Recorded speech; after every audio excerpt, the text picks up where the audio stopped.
최근 국제개발 협력 분야에서는 현지 주도 개발이 핵심 담론으로 부상하고 있습니다. 현지 주도 개발이란 현지 역량을 강화하고 현지 자원을 동원하여 지역에 필요한 개발 협력을 추진하는 것을 의미하는데요. 이제는 이러한 국제적 흐름에 발맞춰 코이카의 시민사회 협력 정책 역시 현지화 방향에 잘 부합하고 있는지 점검이 필요합니다. 이 연구는 코이카 협력국 60여 개국을 대상으로 현지 시민사회 활동 환경을 유형별로 분석하고 코이카의 개입 전략을 도출함으로써 시민사회 협력 정책의 전략적 재구성 방향을 제시하고자 합니다. 본 연구의 시민사회 환경 분석들은 총 5가지 영역으로 구성됩니다.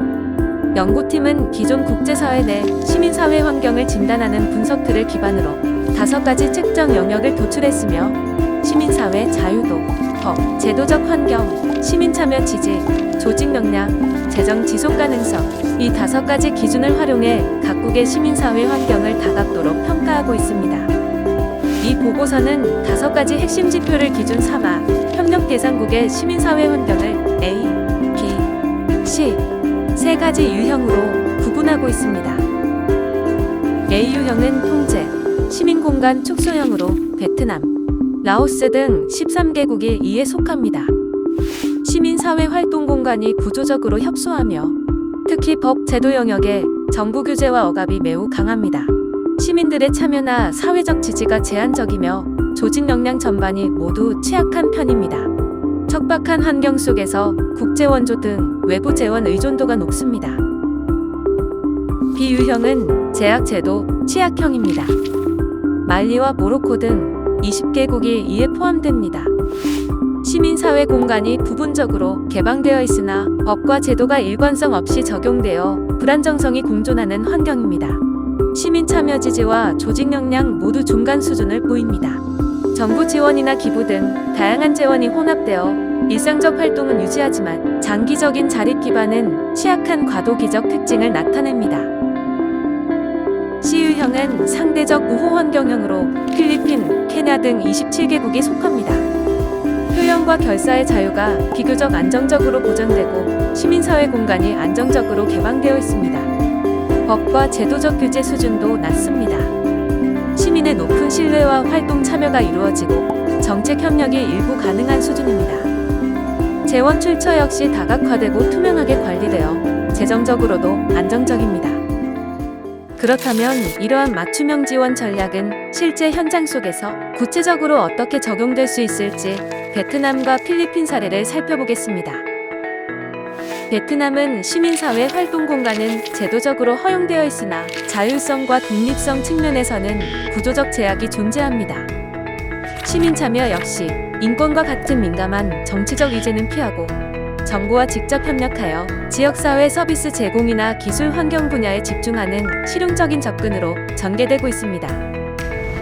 특히 현지 단체들은 프로젝트 단위의 펀딩에 의존하고 있어 조직 역량과 재정 지속 가능성을 장기적으로 구축하기에는 한계가 있습니다.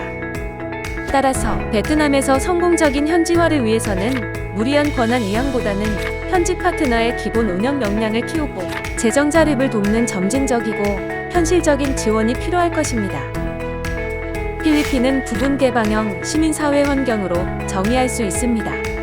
시민사회와 법 제도가 개방적이지만 정치적 낙인 찍기 같은 비공식적 탄압 리스크도 숨어있는 혼합형 시민사회 환경입니다.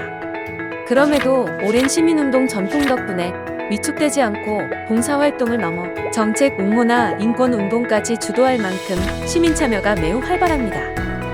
하지만 활발한 활동에 비해 조직 역량과 재정은 여전히 국제사회의 원조에 크게 의존하고 있어 장기적인 자립이 필요합니다. 따라서 필리핀에서는 보이지 않는 정치적 리스크를 철저히 관리하는 동시에 일방적인 펀딩을 넘어 현지 단체와의 공동 기획 및 집행을 통해 이들의 자체 역량과 재정 자립을 돕는 것이 현지화의 핵심입니다. 따라서 코이카의 지원 전략은 단일한 지원 모델이 아닌 각 국가의 시민사회 환경 유형에 맞춘 차별화된 전략이 필수적입니다. 이 연구에서 제언하는 코이카 지원 전략은 다음과 같습니다. A 유형은 정치적 민감성이 높고 정부 통제가 심한 환경이므로 직접적인 정책 옹호는 지양하고 노출 위험을 낮추는 등 안전성과 리스크 관리를 최우선으로 해야 합니다. 비정치적인 실무적 개발 서비스 제공에 집중하며 현지 시민사회 조직의 기초적인 조직 운영 및 재무관리 역량을 다지는 단계적이고 점진적인 접근이 필요합니다. 비유형의 경우 리스크 회피보다는 제도 보완과 조직 안정성 강화에 중점을 두어야 합니다.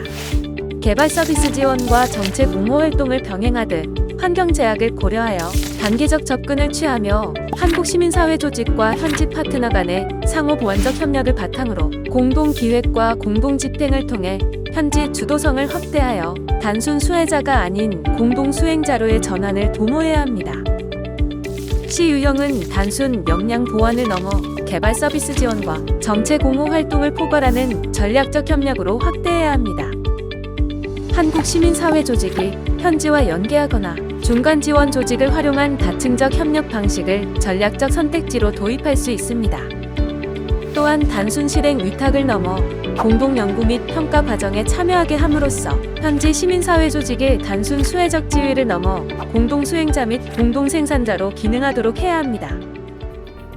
코이카의 향후 전략은 어떤 전환이 필요할까요? 향후 코이카의 전략은 사업 중심에서 환경 기반으로 지원 전략을 전환해야 할 것입니다. 즉, 코이카의 시민사회 협력 프로그램은 획일적인 단기 사업 위탁에서 벗어나 국가별 시민사회 환경 유형에 기반한 차별화 전략을 수립해야 합니다. 이를 위해 현지 시민사회 조직과의 공동기획, 집행, 학습 구조를 강화하고 점진적 권한 이양을 실천하여 지속 가능한 협력 체계를 구축하는 것이 코이카 시민사회 협력 정책이 나아가야 할 길입니다.